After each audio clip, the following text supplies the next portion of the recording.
Video like जरूर कर लीजिए और ऐसे वीडियो लगातार फ्री में पाने के लिए चैनल को तुरंत सब्सक्राइब कर लीजिए और बेल आइकन को जरूर टैप कर लीजिए ताकि आगे भी सारे वीडियो आपको मिलते रहे। यूट्यूब में फॉलो करते हैं तो प्लीज ये वाला फ्री टेलीग्राम चैनल जरूर ज्वाइन कर लीजिएगा। सारे नोटिफिकेशन सारे अपडेट यहीं पे आते हैं, ध्यान रखिए। नमस्कार दोस्तों, स्वागत है आप सभी का आरो by study for civil services पर। मैं अलका पांडे। तो दोस्तों इस वीडियो में हम लोग देखने जा रहे हैं प्राचीन भारत के इतिहास के एमसीक्यू, जो कि आपकी होने वाली यूपी पीसीएस की परीक्षा, आपका आरो का री एग्ज़ाम हो गया। इसके अलावा अदर एग्ज़ाम जैसे आपका उत्तराखंड का एग्ज़ाम है, ठीक है, एमपी पीसीएस का एग्ज़ाम है। इसके अलावा साथ ही साथ आपकी बीईओ की वैकेंसी आने वाली है, इलाहाबाद हाई कोर्ट है, एंड इन सभी एग्ज़ाम जिसमें आपका जीएस का सिलेबस है, प्राचीन भारत का इतिहास आपके सिलेबस में है, उन सभी के लिए बहुत ही ज़्यादा इंपॉर्टेंट है। तो चलिए शुरू करते हैं। हमारा पहला सवाल दिया गया है कि निम्नलिखित कथनों पर विचार करना है और बताना है कि कौन सा कथन यहाँ पे आपका सही है। सबसे पहला कथन है कि स्थूलभद्र के जो अनुयायी थे वो दिगंबर कहलाए, ठीक है। दूसरा कथन दिया गया कि भद्र बाहु के अनुयायी जो थे वे श्वेतांबर कहलाए। फिर है द्वितीय जैन सभा का आयोजन वल्लभी में देवधिगढ़ की अध्यक्षता में हुआ और जैन धर्म के प्राचीनतम ग्रंथों को पूर्व कहा जाता है और इनकी संख्या है 14, ठीक है।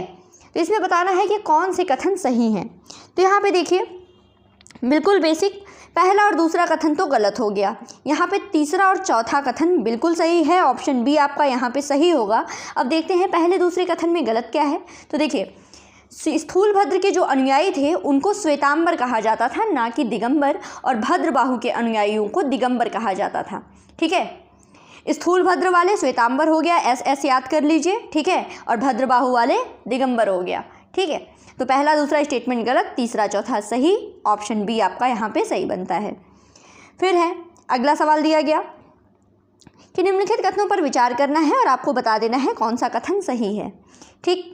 सबसे पहला कथन है कि जैन साहित्य को आगम कहा जाता है और उसके बाद ये अर्धमागधी या मागधी या फिर प्राकृत भाषा में लिखे गए हैं, ठीक है। जैन साहित्य जो आगम हैं वो मागधी या फिर प्राकृत भाषा में लिखे गए।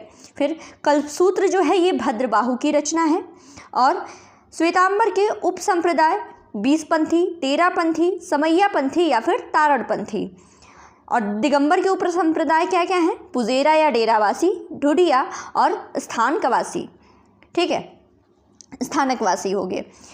तो आपको बताना है कि कौन सा कथन सही है, आपको सही उत्तर देना है। तो इसमें देखिए, पहला जो स्टेटमेंट है, केवल पहला और दूसरा ये सही है कि जैन साहित्य को आगम कहा जाता था और ये अर्धमागधी, मागधी और प्राकृत भाषा में लिखे गए, और कल्पसूत्र जो है ये भद्रबाहु की रचना है, ठीक। अब इसमें देखिए कि तीसरे चौथे में गलत क्या है। तो इसमें जो दिगंबर के उप संप्रदाय ये थे 20पंथी, 13पंथी, समैयापंथी और या तारणपंथी, और वहीं श्वेतांबर के उप संप्रदाय जो थे वो थे पुजेरा, डेरावासी, ढूढ़िया और स्थानकवासी, ठीक है।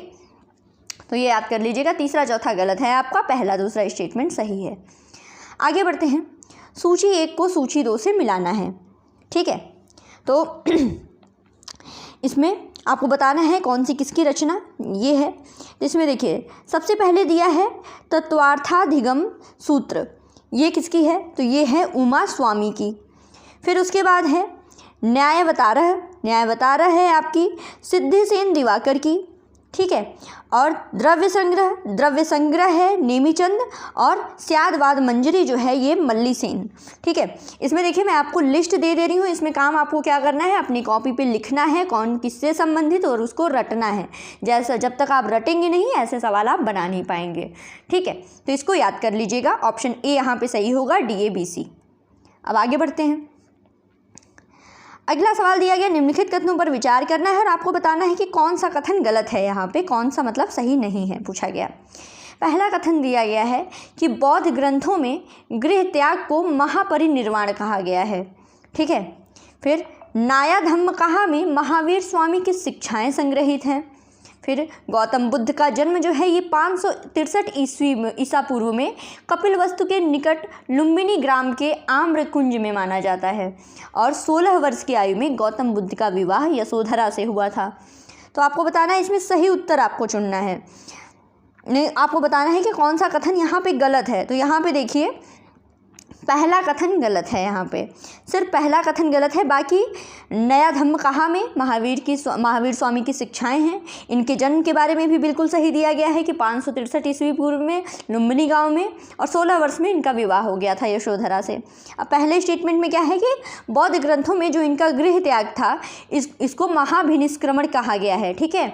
और 29 वर्ष की अवस्था में इन्होंने गृह त्याग कर दिया था, ठीक है, गृह त्याग दिया था। ये आपके एग्जाम में ये ऐसे भी पूछा गया है कि गृह त्याग के समय गौतम बुद्ध की आयु कितनी थी। आपको बिल्कुल डिटेल में पता होना चाहिए कि उनकी आयु उस समय 29 वर्ष थी, ठीक। अब आगे बढ़ते हैं। अगला सवाल दिया गया कि गौतम बुद्ध की पत्नी यशोधरा को किस अन्य नाम से नहीं जाना जाता है, ठीक है। अन्य किस नाम से उनको नहीं जाना जाता है, दिया है गोपा, बिंबा, भद्रकक्षा और गौतमी, ठीक है। तो इनको किस अन्य नाम से नहीं जाना जाता है, तो गौतम बुद्ध की पत्नी यशोधरा, इनको गौतमी नाम से नहीं जाना जाता है। बाकी इनके अन्य नामों की अगर बात करें तो गोपा, बिंबा और भद्रकक्षा। इस तरह से आपका ऑप्शन सी यहाँ पे सही होगा। फिर आगे बढ़ते हैं। दिया गया है कि गौतम बुद्ध के जीवन संबंधी 4 दृश्यों का सही क्रम, ठीक है। वृद्ध व्यक्ति, बीमार व्यक्ति, मृत व्यक्ति और प्रसन्न मुद्रा में सन्यासी, इनका आपको सही क्रम बताना है। तो इसमें देखिए सबसे पहले क्या है, सबसे पहले गौतम बुद्ध ने वृद्ध व्यक्ति को देखा था, ठीक है। उसके बाद बीमार व्यक्ति को देखा था, फिर मृत व्यक्ति और बाद में प्रसन्न मुद्रा में सन्यासी, ठीक है। तो इसका सही क्रम होगा आपका 1 2 3 4। आगे बढ़ते हैं। आगे दिया गया है कि निम्नलिखित गौतम बुद्ध के संदर्भ में निम्नलिखित कथनों पर आपको विचार करना है, बताना है कौन सा कथन सही है। सबसे पहले इनके बचपन का नाम था वर्धमान, फिर इनके सारथी का नाम था चाड़ और घोड़े का नाम था कंथक। इनकी माता का नाम महामाया और इनके पिता थे शुद्धोधन, और इन्होंने अपना पहला उपदेश सारनाथ में 5 ब्राह्मणों को दिया। तो इसमें कौन सा कथन सही है, तो यहाँ पे देखिए ये बिल्कुल सही है कि इनके सारथी का नाम चाड़ था, घोड़े का नाम था कंथक, माता का नाम, इनकी माता थी महामाया, पिता थे शुद्धोधन, और पहला उपदेश दिया सारनाथ में 5 ब्राह्मणों को। लेकिन पहला स्टेटमेंट जो है वो गलत है। इस तरीके से आपका बी सी डी सही होगा। यहाँ है ऑप्शन डी। इनके बचपन का नाम वर्धमान नहीं था, बल्कि इनके बचपन का नाम था सिद्धार्थ, ठीक है। और इन्होंने अपना पहला उपदेश सारनाथ में 5 ब्राह्मणों को दिया था। तो उनके नाम जान लीजिए। उन 5 ब्राह्मणों में थे कौंडिन्य, आज, अस्सजी, वप और भद्दीय, ठीक है। और इस घटना को धर्मचक्र प्रवर्तन कहा गया। अब आगे बढ़ते हैं।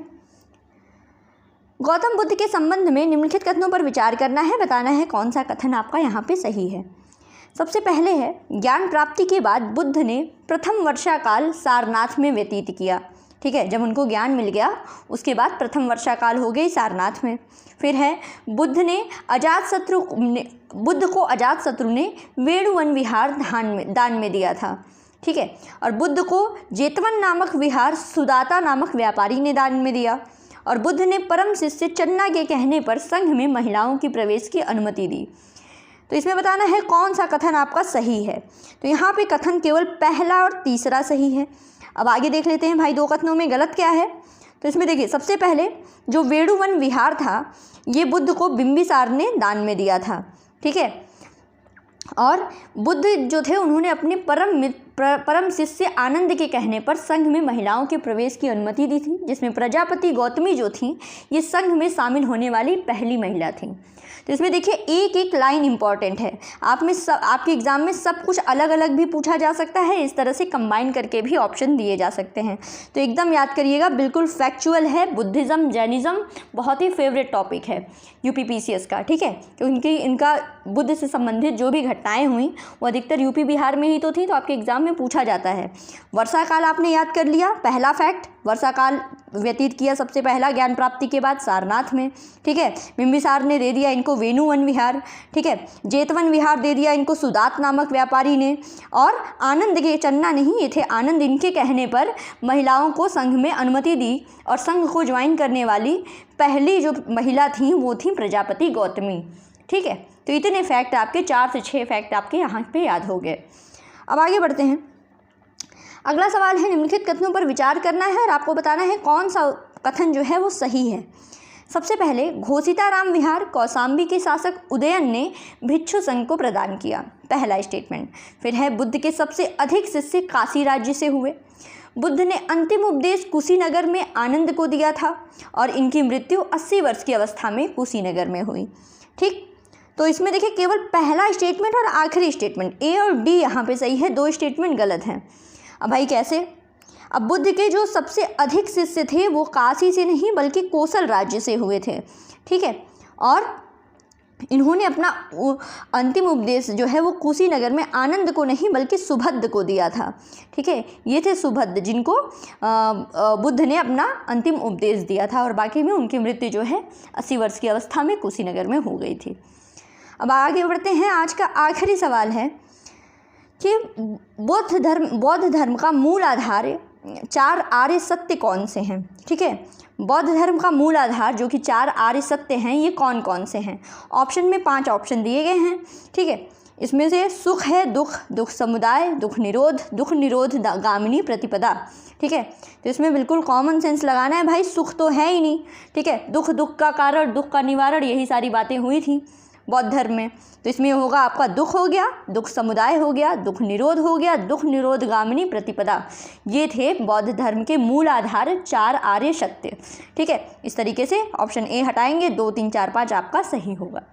तो बस यहीं पे ये वीडियो पॉज करते हैं। हमारे 10 सवाल हो गए, नेक्स्ट वीडियो में लेके आएंगे फिर से 10 सवाल। तो बस ऐसे ही बने रहिए, पढ़ते रहिए। God bless you all, thank you so much.